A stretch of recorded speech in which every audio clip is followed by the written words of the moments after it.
You just lose it, right? Yeah.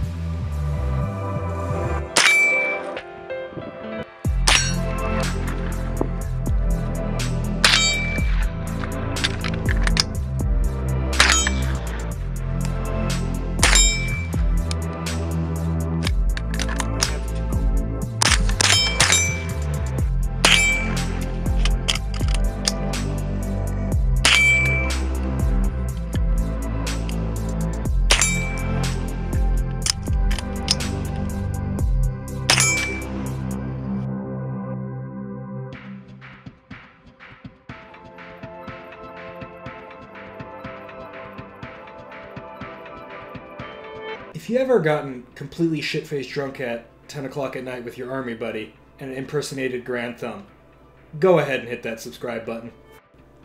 Yeah, I wasn't kidding. I'm getting really fucking drunk with my army buddy over here. Not that I'm in the army, but I like to pretend to on the weekends. Alright, so this is going to be a unique video of mine where I'm going over something that I wasn't a fan of, and I'm not really a YouTuber, so most of the stuff I review is stuff that I'm interested in, and a lot of times I will give something the benefit of the doubt, but here we go. With the Tango 4, I've kind of reached something that I don't like so much that I don't want to do a review on it. I'm kind of gonna get into why I fucking hate this thing. So, kind of to start things out, I'm gonna go over a couple quick things real quick of why it's such a shame that this thing kind of blows. It's a case of really good engineering and terrible design. The glass is excellent. I wouldn't be surprised if this is European or Japanese glass, even though it says made in the Philippines on the bottom. The construction is excellent. This thing is quite durable. The turn dial is really easy to turn. You don't even need to throw a lever. And it's first focal plane, which you generally don't get on an optic. But my issue with this optic is both the reticle on 1X is nigh unusable because the reticle is so small, and the illumination is so piss poor that you can't even see it in the daytime. I think I'll roll in some footage here of me zooming around, and when I zoom in, you can see the reticle is actually on. So yeah, a lot of people were like, yeah, I own a Tango 4 or a Tango 6, and I can get on target just fine. And you can get on target quite easily with this thing. The issue is, when you're on target, because the reticle is so small, you kind of can't tell where on target you are during recoil. And that's really important. Some might say, you know, I can get my hits on target, but the thing is, with an AR-15, you have height over bore, or, you know, you have offsets at intermediate ranges, whatever. And with this thing, you can't tell where on the target you are. You just know you are on target, but because the reticle is so small, you lose it in the target, and you can't do micro adjustments, right? So if you need to aim low at 50 yards, because you have a like a 36-yard zero or whatever, you can't do that, right? So you have an excellent optic that's kind of ruined by a terrible reticle.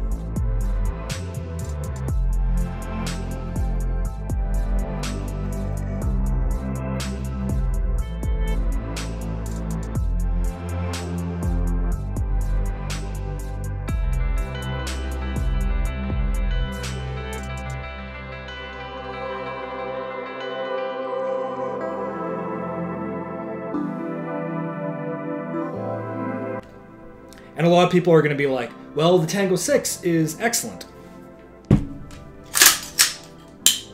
I have a Tango 6 right here. There are slightly better stadia lines, but it still has the issue of having issues seeing the actual reticle on target. Pretty dim illumination. And it's got dim illumination as well. Hey, slightly hungover brass facts here. Just wanted to add a couple more things. For starters, all the aggressiveness in that video, we're just being rowdy and drunk. This optic is honestly not terrible. I just think there are significantly better options at this price bracket because of that aforementioned reticle issue. I did want to add a couple more things that I completely forgot to gloss over. Number one, the battery life is not good. Most LPVOs have very bad battery lives. We're talking about 2 days before you notice significant dimming, and maybe 3 to 4 days, maybe 5 days in some cases, before the reticle is just completely done. But this thing lasts about 12 hours before you start noticing the reticle dim significantly. That, coupled with what I view in my eyes as false advertisement. Actually, for starters, speaking of false advertisement, Hellfire Bright. Yeah, no, not quite.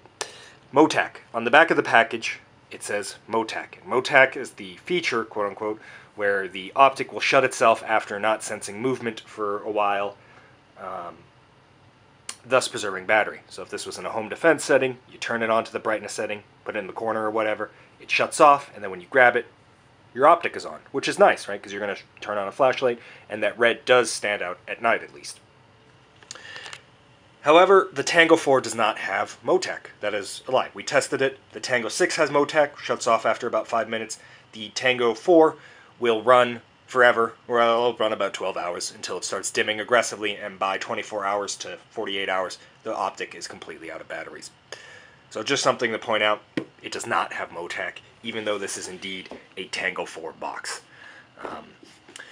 What seems to be happening is Sig has a little disclaimer here. Your optic may not have all of these features, even though they have all these features on the back of the box. I don't know. Seems kind of scummy to me. They're obviously just using the same box for all of their long optics, and then they just throw all the features on the back, and not all of your optics have these features. I don't know. Worth pointing out. Anyway, back to drunk as fuck brass facts. Yeah.